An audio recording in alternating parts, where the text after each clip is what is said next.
கர்த்தரின் ஊழியம் செய்திடவே கனிவுடன் உன்னை அழைக்கின்றார். கர்த்தரின் ஊழியம் செய்திடவே கனிவுடன் உன்னை அழைக்கின்றார்.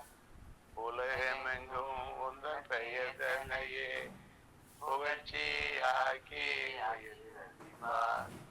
உலகமெங்கும் உந்தன் பெயர் தன்னையே புகழ்ச்சியாக்கி ஆசீர்வதிப்பார். கர்த்தர் உன்னை உயர்த்துவார், கர்த்தாய் உன்னை நடத்துவார். காலமெல்லாம் கரம் பிடிப்பார். கலங்காதே மகளே, நீ கலங்காதே மகளே. ஸ்தோத்திரம் ஆண்டவரே, இந்த பகல் முழுவதும் எங்களை பாதுகாத்து ஸ்தோத்திரம். இரவேளையிலே நாங்கள் பாடல்களை பாடவும் ஜெபிக்கவும் ஆண்டவரே, எங்களுடைய ஊழிய காரியங்களை நாங்கள் இன்னும் அதிகமாக அறிந்து கொள்ளவும் இன்னும் தேவையான கிருபையை உங்களிடத்தில் பெற்றுக்கொள்ளவும் நீ கொடுத்த அந்த கிருபைக்காக ஸ்தோத்திரம் ஸ்தோத்திரம் ஆண்டவரே. இந்த முதல் பகுதியை நடத்தி கொடுத்த சகோதரனுக்காகவும் இணைந்து ஜெபித்துக் கொண்டிருக்கிற ஊழியர்கள், விசுவாசிகள் எல்லாருக்காகவும் நன்றி சொல்கிறோம். எல்லார் மேலும் கடைசி கால அபிஷேகம், கடைசி கால ஆண்டவரே கிருபைகள் பெருகும்படியாக நாங்கள் ஜெபிக்கிறோம்ப்பா. நாங்கள் தியானிக்க இருக்கிற வார்த்தைகளை எங்களுக்கு கற்றுத்தாரும். ஆண்டவருடைய வல்லமை எங்களை ஆளுகை செய்யும்படியாக நாங்கள் ஜெபிக்கிறோம். இயேசுவின் மூலம் ஜெபிக்கிறோம் பிதாவே, ஆமென். இந்த வேளையிலே நாம் தியானிக்கிற வார்த்தை மத்தேயு சுவிசேஷம் 24வது அதிகாரம் 12வது வசனம். அக்கிரமம் மிகுதியாவதினாலே அநேகருடைய அன்பு தணிஞ்சு போகும் என்று சொல்லப்பட்டிருக்கு.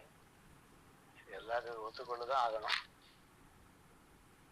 எல்லாருடைய அன்பையும் நம்ம கணக்கிட்டு பார்க்கும்போது ஒரு பக்கம் அன்பு இருக்கிற மாதிரி இருந்தாலும் இன்னொரு பக்கம் அன்பு தனிஞ்சிருப்பதை நம்ம கொண்டிருக்கிறோம்.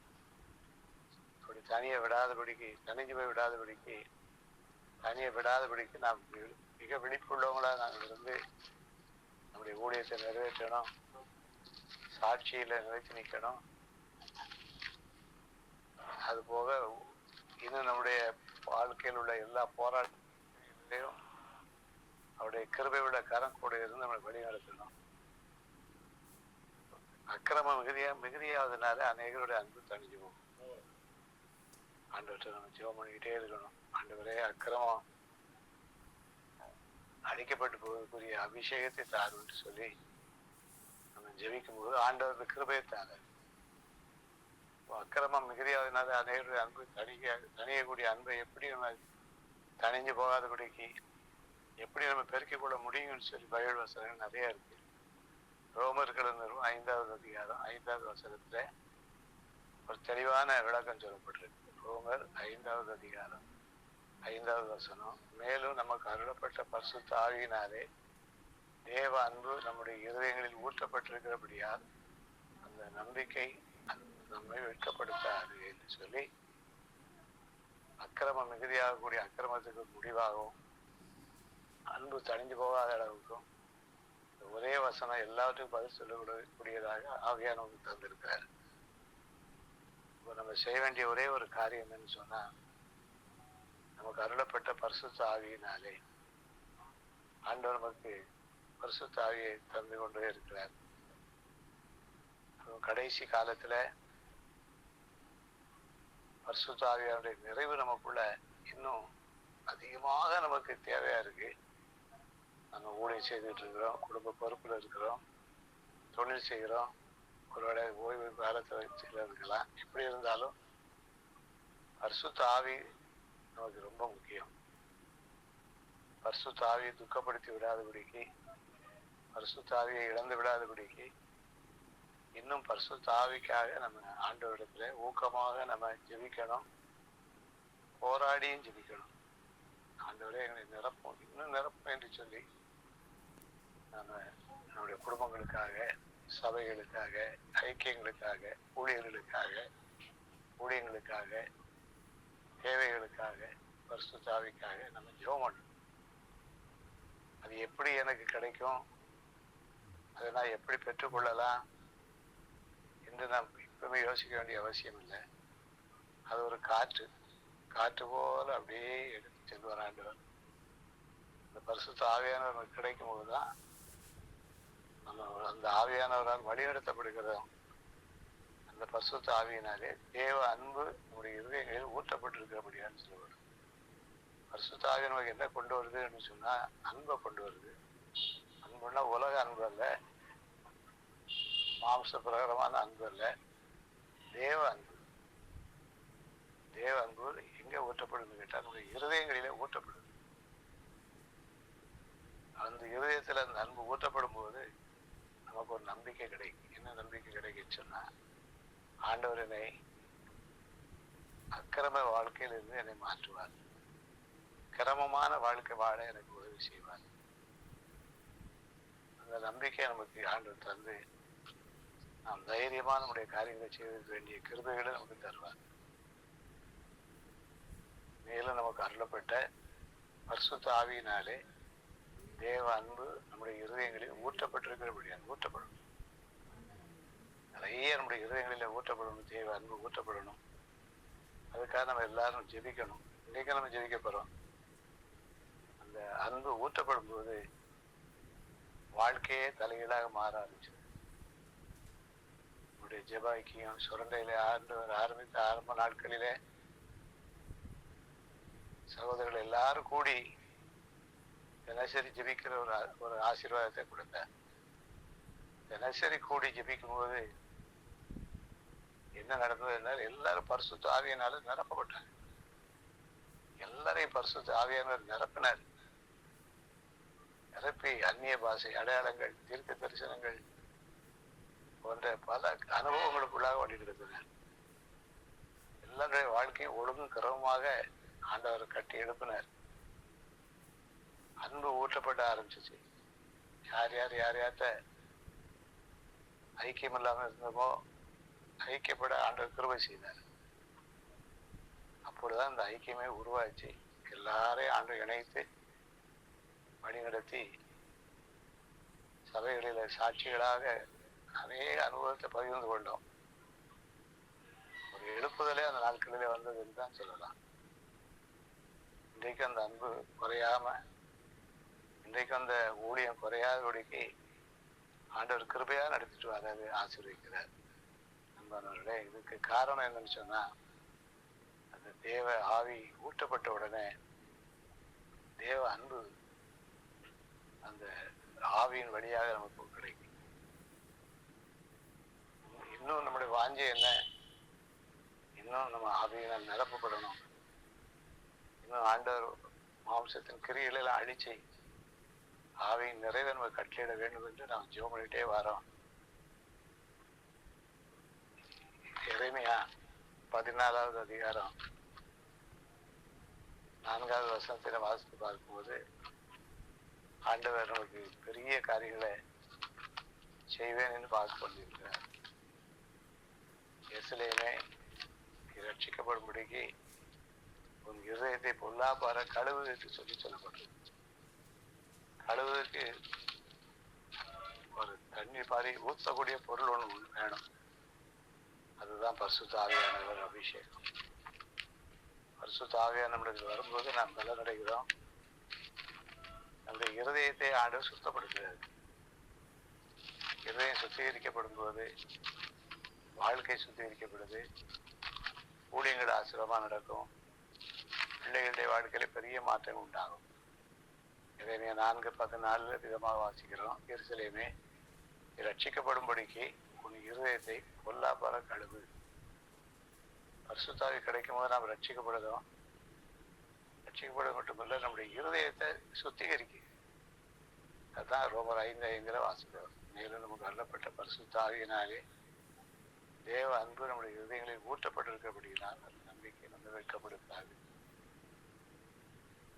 ஆக நம்ம எல்லாரும் பரிசுத்த ஆவிக்காக இன்னும் அதிகமாக ஜெபம் பண்ணி இந்த கடைசி நாட்களிலே மாம்சமான யாவர் மேலே என் ஆவியை ஊற்றுவேன் என்று ஆண்டு வாக்கு பண்ணி வாக்கின்படி நான் இடைவிடாமல் போராடி நம்ம ஜெபிக்க அழைக்கப்பட்டிருக்கோம். மார்கழின சுவிசேஷம் 7வது அதிகாரத்துல 21, 22, 23 வசனங்களை படிக்கும்போது 13 வகையான பாவங்கள் இருதய இருதயத்திலிருந்து வெளியேறுகிறது. பரிசுத்தாய் வரும்போது 13 வகையான பாவங்கள் இருதயத்திலிருந்து வெளியேறி நம்முடைய வாழ்க்கையை சுத்தப்படுத்துது.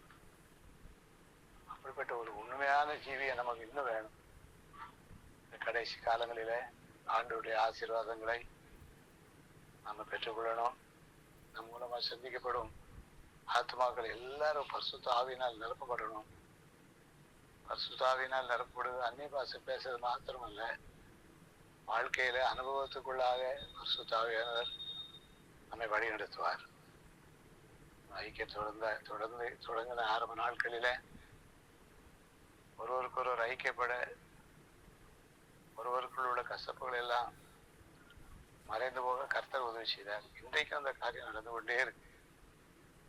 இந்த வார்த்தை கேட்டுக்கொண்டிருக்கிற நம்ம எல்லாரும் இன்னும் ஆண்டவர்களை அர்ப்பணிப்போமானால், இன்னும் ஆண்டவரை எங்களை நிரப்பும் என்று சொல்லி காத்திருப்போமானால், ஆண்டவருடைய கிருபை நம்மை இன்னும் அதிகமாக சூழ்ந்து கொள்ளும். அநேகருடைய அக்கிரமம் மிகுதியாவதனாலே அநேகருடைய அன்பு தணிந்து போகும் என்ற வார்த்தை மாறி அநேகருடைய வாழ்க்கை கிரமமாக மாறுவதனாலே தேவ அன்பு தணிஞ்சு போகும் என்று சொல்ற வார்த்தையை தேவ அன்பு பெருகும் என்று சொல்லப்படக்கூடிய அளவுக்கு ஆண்டவர் வழி நடத்துவார். ஜெபிக்க போறோம். கடைசி நாட்கள்ல மாம்சமான யாவர் மேலே என் ஆவியை ஊற்றுவேன் என்ற வார்த்தையின்படியும் பரிசுத்தாவி கொடுத்து வரும்போது நீங்கள் பலனடைந்து எருசலேமிலே யூதேயா முழுவதும் சமாரியாவில் போவேன், கடைசி வரை எனக்கு சாட்சிகளாக இருப்பீர்கள் என்ற வார்த்தையின்படியும் கர்த்தர் நம்மை மாற்ற போறார். இன்னும் நமக்குள்ளாக பெரிய மாற்றங்களை ஆண்டவர் தருவார். பலகீனமான நம்முடைய சரீரங்கள் எல்லாம் பலனடையும். நம்முடைய ஊழியத்தில் உள்ள பலகீனங்கள் எல்லாம் மாறும். ஆண்டவர் நம்ம என்ன எடுத்து செல்லக்கூடிய இடங்களுக்கு எடுத்து செல்வார். சொல்ல வேண்டிய சுவிசேஷங்களை அறிவிக்க உதவி செய்வார். எப்பொழுதும் ஒரு தீர்க்க தரிசன ஆவியினாலே நம்மை நிரப்புவார். வேத வசனங்களை நமக்கு கற்றுக் கொடுப்பார். செவிக்க உதவி செய்வார். தடைகள் எல்லாம் நீக்குவார். பிசாசுடைய எல்லா விதமான கிரியைகளையும் ஆண்டவர் மாற்றி போடுவார். நமக்கு ஒரு வழியாக நமக்கு எதிராக வரவங்க 7 வழியாக ஓடி போகக்கூடிய அளவுக்கு ஆண்டவர் பலத்த காரியங்களை செய்வார். எல்லாரும் ஜெபிக்க போறோம்.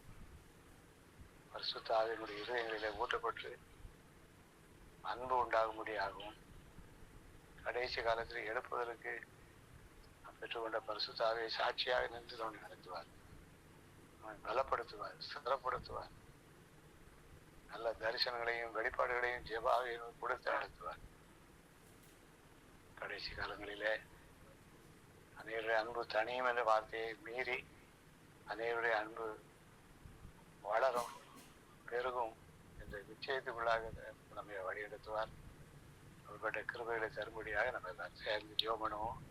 ஆண்டவரை ஆசீர்வதிப்பார். சில பிறகு நாம் ஜெபம் பண்ணுவோம். ஸ்தோத்திரம் ஆண்டவரே, ஸ்தோத்திரம், ஸ்தோத்திரம் கர்த்தாவே, ஸ்தோத்திரம் ஆண்டவரே, ஸ்தோத்திரம் ஆண்டவரே. இந்த நாளிலும் தந்த பாடல் வேலைக்காக, ஜெப வேலைக்காக, துதி ஆராதனை எல்லாவற்றுக்காக நன்றியோடு ஸ்தோத்தரிக்கிறோம் ஆண்டவரே. கடைசி காலத்துல அக்கிரமம் மிகுதியாதனால அனைவருடைய அன்பு தனி என்பது உண்மைதான். அதனால கடைசி காலத்துல அக்கிரமம் கிரமமாக மாறவும் அன்பு பெருகும்படியாக எங்களை பரிசுத்த ஆவியினால் வல்லமையினால் எங்களை நிரப்பு சாமி. அபிஷேகத்தால் எங்களை நிரப்ப மாட்டுவாரு. எந்த நேரமும் அந்நிய பாஷை அடையாளங்களோடு தீர்க்கதரிசன வரங்களோடு ஆவியின் கனிகளோடு நிரப்புவதோடு எங்களை நிரப்பு சாமி. எங்களை நிரப்ப விடாதபடி தடை செய்கிற எல்லா தடைகளையும் எல்லா பிசாசுடைய கிரியைகளையும் அழித்து போட முடியாத நாம் ஜெபிக்கிறோம். யார் யாரு என்னென்ன பரிசுத்த அபிஷேகத்துல காத்திருக்கிறோமோ, யார் யாருக்கு என்ன விதமான அபிஷேகம் இன்னும் எங்களுக்கு தேவையோ எல்லாத்தையும் அறிந்த தேவன் ஜெபத்தில் இணைந்திருக்கிற எல்லார் மேலும் பரிசுத்த ஆவியால் நிரப்புகிறார். நிறைக்க முடியாது.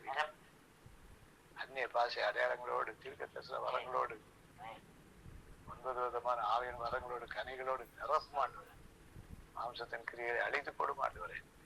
அற்புதம் நடக்கட்டும், அதிசயம் நடக்கட்டும். இந்த ஜெபத்தில் கலந்து கொள்ள யாவரையும் இந்த இரவிலே அபிஷேகத்தால் நிரப்புகிறார். மேலும் நமக்கு அருளப்பட்ட பரிசுத்த ஆவியினாலே தேவ அன்பு நம்முடைய இதயங்களில் ஊட்டப்படுவது. பரிசுத்தாயின் மூலமாக அன்பு என்னுடைய இதயங்களில் ஊட்டப்படட்டும் ஐயா. பாச பேசிட்டு போறது மாத்திரமல்ல, அன்பினால் நிரப்பப்படணும். இருதயத்தில் என்ன கசப்பு உண்டோ, அன்பு தாழ்ச்சி உண்டோ எல்லாம் சீர்பட கிருபை செய்ய முடியாது நிற்கிறோம்.